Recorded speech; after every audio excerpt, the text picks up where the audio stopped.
Hasta no hace mucho tiempo, los centros de investigación eran muy estancos, ¿no? Y me explico. Cuando ibas a un centro de investigación de química, solo habían químicos. Cuando ibas a un centro de investigación de astrofísica, solo habían astrofísicos. En uno médico, solo médicos. Pero ahora eso afortunadamente ha cambiado y el conocimiento ya fluye entre unos y otros. Ahora no es difícil encontrar a físicos que trabajan en medicina o astrofísicos que trabajan en sismología, como vamos a ver luego. Incluso hay biólogos que saben mucha matemática, como es el caso de nuestro próximo invitado y ponente, es Guido Santos, profesor de Bioquímica y Biología Molecular en la Universidad de La Laguna. Desarrolló la tesis en simulación y análisis cuantitativo de enfermedades de alta prevalencia, como la malaria, infección de VIH, la enfermedad de Alzheimer o el melanoma. Y además de todo eso, porque le sobra el tiempo, es un activista de la divulgación científica. Así que cuando quieras, Guido Santos.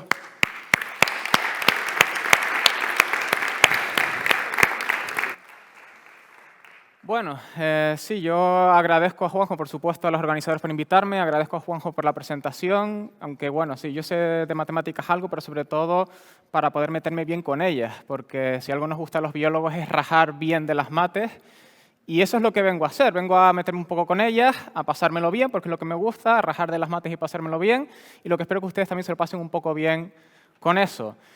De todas maneras, al final seguramente tendremos a Eduardo pues, defendiendo un poquito las mates. Ya le dejaré a ver si consigue salvar esta.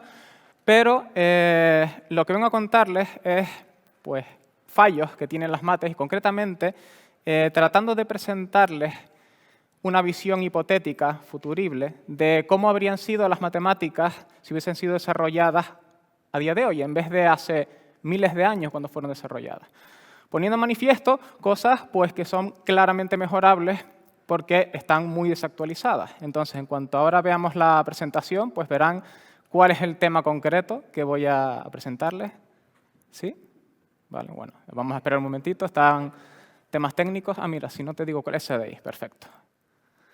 Entonces, el planteamiento es ese, ¿cómo serían las matemáticas si hubiesen sido desarrolladas hoy? Muchos dirán, bueno, pues serán igual. Al final las matemáticas 2 más 2 son 4, hoy y hace 1000 años. Sí, pero hay una serie de cosas que no tienen por qué ser igual a día de hoy que hace miles de años. De hecho, concretamente, la parte en la que me voy a centrar más, que será la que vamos a ver ahora, es la parte de la notación, porque las matemáticas son de la forma que son a día de hoy. Vamos a ver, parece que todavía no salen. Además, la imagen es impactante en cuanto a ya salen. Ahora, cuando lo vean, verán que vamos a ver. Ahí lo tienen. PewDiePie, el matemático contemporáneo. Bueno, pues ¿cómo serían las matemáticas si hubiesen sido desarrolladas hoy en día? Para eso vamos a ver pues, cómo son las matemáticas a día de hoy, habiendo sido desarrolladas desde hace miles de años hasta hace incluso varios siglos. No se asusten, no voy a empezar ya a dar turra sobre esto, porque ni siquiera yo sería capaz. Simplemente les pongo de Wikipedia pues una prueba de la irracionalidad del número pi, la prueba de un tal Lambert. Fíjense del año, eso es lo que quiero que se fijen. Hace cientos de años de eso y ahí tienen pues la demostración matemática. En el lado derecho les pongo de la puño y letra de Lambert en ese año, la demostración que sacó en ese momento. Fíjense que se parece exactamente igual a lo que tenemos hoy en Wikipedia. O sea, cientos y cientos de años y tenemos la misma notación. Por lo tanto, muy poca evolución desde lo que teníamos en ese momento. Pero uno podría decir, bueno, si algo es muy bueno, ¿para qué cambiarlo? Discrepo. Vamos a plantearnos por qué, hablando de pi, por qué la letra pi, por qué se usó la letra pi para el número que representa esa letra. Yo les voy a decir por qué. Pues porque este señor, un tal Guillermus, que ni siquiera conocía hasta que no me puse a mirar quién fue el que la desarrolló, porque de hecho hay otra persona que la popularizó, que ahora la veremos, pero este hombre fue el que primero usó la letra pi para ese número. Y es que hacía alusión, los matemáticos de esa época tenían una cierta parafilia con el griego, y entonces pues la palabra perímetro en griego empezaba por la letra pi, y de ahí pues dedujo que esa era la letra que mejor le correspondía.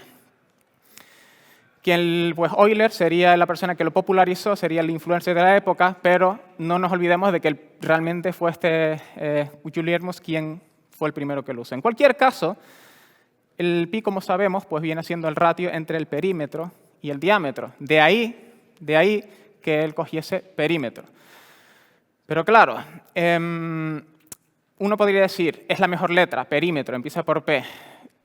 Fijándonos en esta imagen, el perímetro y el diámetro, quizá podía este señor haber pensado en una letra un poquito mejor sin habernos salido del griego, que es la letra Fi. Se me ocurre quizá una letra un poco mejor que vemos como claramente tenemos aquí la letra Fi, el diámetro y el perímetro, pero no, la letra Pi. Bueno, pues nada, ahora nos la tenemos que comer con papas igualmente. Partiendo de esa base de que las matemáticas son muy viejas y de que la notación es claramente mejorable, el punto de partida es cuál sería esa notación, qué notación estaríamos usando a día de hoy si las matemáticas hubiesen empezado a ser desarrolladas a día de hoy. Partiendo de la notación que tenemos, que fíjense que está pensada para, desde hace cientos y miles de años, ser escrita muy fácilmente, con notación escrita muy rápida, unas cruces, unos menos, letras griegas, por esto de la parafilia con el griego, pero quiero preguntarles si alguno de ustedes hace, o muy recientemente, o cuándo fue la última vez que ha escrito algo a mano. Yo el otro día tuve que escribir la lista de compra a la mano porque no tenía batería en el móvil y el día siguiente tenía agujetas en la mano porque no escribo nunca. Así que dudo mucho que sea fácil de escribir sea algo que valoraríamos a día de hoy para desarrollar las matemáticas. Sin embargo, sí que hay algo que usamos a diario, todos los días, y que seguramente habría sido posiblemente la base o una constituyente muy importante de las matemáticas actuales, que son los emojis. Así que ese va a ser el paradigma del que voy a partir para construir las matemáticas desde cero, suponiendo que nos hubiésemos apoyado en esto. ¿Y cuáles serían los mejores emojis para cada caso, para cada situación? Pues empezando por el número pi, está claro que, así como la mejor letra no era pi, sino fi, sí que tenemos un emoji que encaja bastante bien con esto, que es este de aquí, y que fíjense lo bonito que quedaría la fórmula del perímetro de una circunferencia poniéndolo con la notación actual. Perímetro entre diámetro es igual a perímetro entre diámetro. No haría falta ni aprendérselo, simplemente viendo el emote ya sabríamos lo que es el número pi. En este caso, pues el emote prohibido lo llamaríamos, ¿no? El ratio. ¿Cómo sería el número e? El número e es un número que, explicándolo rápidamente, surge de una función que, si la integras, pues queda igual, la función e elevado a x. Esto se entiende mejor con el famoso chiste entre matemáticos, que cuando se lo cuentan se ríen mucho entre ellos, porque son así ellos. Están las funciones en una fiesta pasándoselas todas bien, y entonces la función x cuadrado le dice, la función x, le dice a la función e elevado a x. Oye, intégrate. Estás aquí en un lado, no formas parte de la fiesta, a lo cual x elevado a x le responde, nada, da lo mismo. Efectivamente, si e elevado a x se integra, pues queda igual. En base a eso, pues el emote que mejor le pega pues es este friki, este nerd, que es incapaz de integrarse en un entorno social. Por lo tanto, queda establecido el número e con ese emote que claramente nos evoca, nos recuerda a el quedar igual tras ser integrado. Y el resto de números, aquí lo tenemos fácil. Los números pues, están también representados con emotes, pueden comprobarlo en el móvil, tenemos hasta el punto decimal, no habría problema con eso. Pero ya seguro que si tenemos algún matemático por aquí en la sala nos estaría diciendo, sí, jaja, pero ¿y los números complejos qué pasan? Eso no los tienes en los emotes. Bueno, los números complejos, para el que no los conozca, son números que son complejos, están compuestos por dos partes, una parte real y una parte imaginaria. La parte imaginaria es una parte que, por razones sin mucho sentido, ya les digo, por una notación antigua y sin demasiado relevancia, le ponen una i, y la i es igual a raíz cuadrada de menos 1, por alguna razón, y cuando tú la elevas al cuadrado te da menos 1.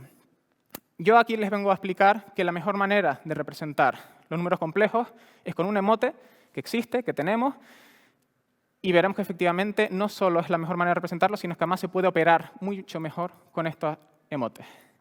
Son estas, las flechas. Ustedes dirán, ¿qué tienen que ver las flechas con los números complejos? Pues lo vamos a ver ahora. Les presento ahora la matriz de multiplicación de números complejos. ¡Bum! ¿No creen que van a aprender nada hoy? Pues aquí se lo llevan. Operación de números complejos. Probablemente conozcan esta parte de aquí. Es la matriz de operación la matriz de multiplicación de signos, ¿vale? 1 por 1, 1, menos 1 por 1, menos 1, etc. Pues los números complejos expanden esa matriz incluyendo i y menos i. Aprenderse esta matriz es un coñazo y no hay Dios que la entienda porque ese ahí no aporta nada a la operación de los números complejos. Pero si nosotros cambiamos esa notación por esta, por flechas, indicando las flechas el gesto o el movimiento que tenemos que hacer, asociaríamos el 1 como quedarnos quietos, que es Pues si tú multiplicas por 1 no pasa nada. Menos 1, ¿qué es? Darte la vuelta. Giro de 180 grados. Y asociaríamos la i y la menos i con un giro de un cuarto de giro hacia la izquierda o hacia la derecha. Puede que ahora no tenga sentido, pero si ustedes multiplican, o lo que es lo mismo, aplican un giro y a continuación el siguiente, obtienen como resultado un giro que corresponde y es consistente con el número que hemos asignado. Y les voy a poner un ejemplo. Aquí tenemos, por ejemplo, pues, un cuarto de giro que hemos asociado a la letra i, ¿de acuerdo? Y vamos a sumarle, a multiplicarlo por medio giro, que es menos 1. ¿Vale? Estaríamos haciendo esto por esto, para dar esto. Pues voy a hacer entonces primero un cuarto de giro y luego multiplicarlo, o itero medio giro, y eso es lo mismo que hacer un cuarto de giro hacia sentido contrario. Un cuarto de giro hacia sentido contrario es lo que hemos asociado a menos i. Háganlo con lo que quieran, que va a funcionar. Por lo tanto, esta notación no solo es más útil para nosotros, porque está en base motes, sino que además funciona mejor y se aprende mejor. La única complicación es que cuando veas a alguien así, no vas a saber si está operando complejo o si está bailando la Macarena. De resto, todo ventajas. Así que aquí tenemos ya también todos los números representados con emotes. Vamos a ver entonces ahora lo de sumar y multiplicar, porque también hay que cambiar esos signos que están desactualizados. Bueno, ustedes recordarán, y algunos lo estarán viviendo, que esto de representar cuando te gusta alguien, cuando estás con alguien, pues lo pones la sigla y un más, un por, m por g, g por m, ¿de acuerdo? Parecía que usamos más y por indistintamente, pero en realidad no era lo mismo. ¿Por qué? Y aquí vamos a apelar a las propiedades de la suma y de la multiplicación. La suma es conmutativa siempre. 2 más 3 es igual a 3 más 2.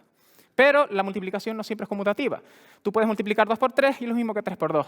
Pero si tú usas matrices, si tú multiplicas matrices, no siempre es conmutativo. No siempre A por B es igual a B por A. Entonces, la multiplicación a veces es conmutativa, a veces no lo es. La suma siempre lo es.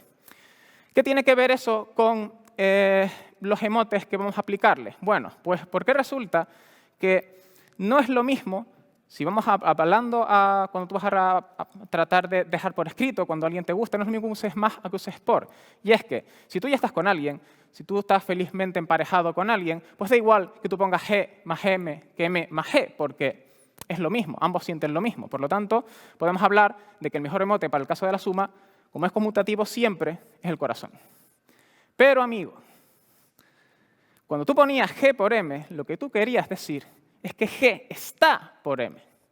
Y eso, como muchos de ustedes sabrán, y de hecho es la base de toda mi adolescencia, no es lo mismo que G esté por M a que M esté por G. Por lo tanto, ¿qué mejor emote que este de aquí para representar y para dejar claro que la multiplicación no siempre es conmutativa?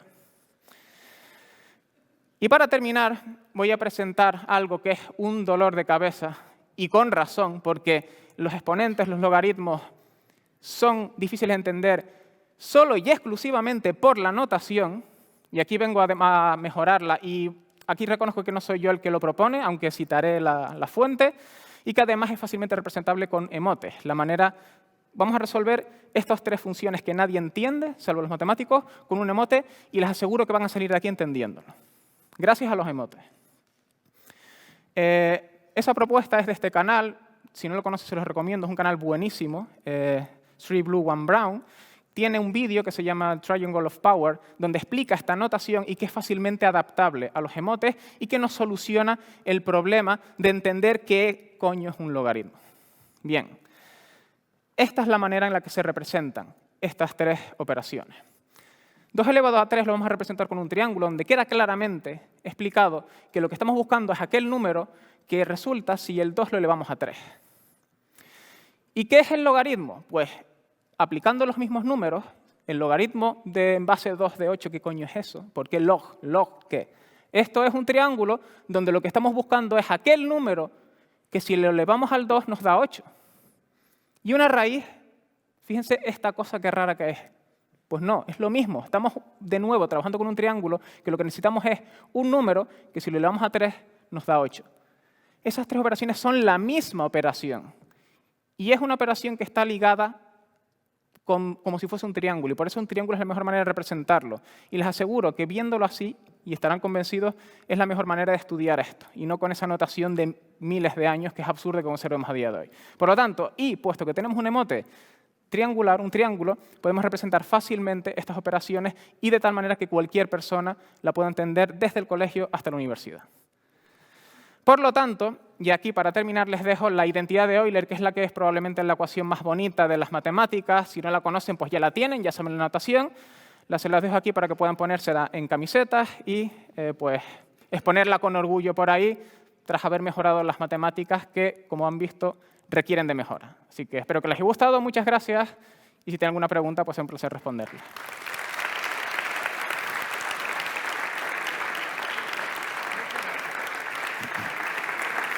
Gracias, gracias, Guido. Tenemos tiempo para una única pregunta. Hay un montón de emojis que hay que ponerle ahí. Hola, ¿qué tal? Buenas. Tengo una pregunta seria. Venga. ¿Vale? ¿Prefieres pi o prefieres tau? ¿Y qué emoji le pondrías a tau? Fíjate que saqué esa diapositiva esta mañana porque iba a trillo de tiempo. A ver, tau es mejor, claramente, y sin ninguna duda, porque es que es lo que... A ver, aplauso, por favor, para el compañero.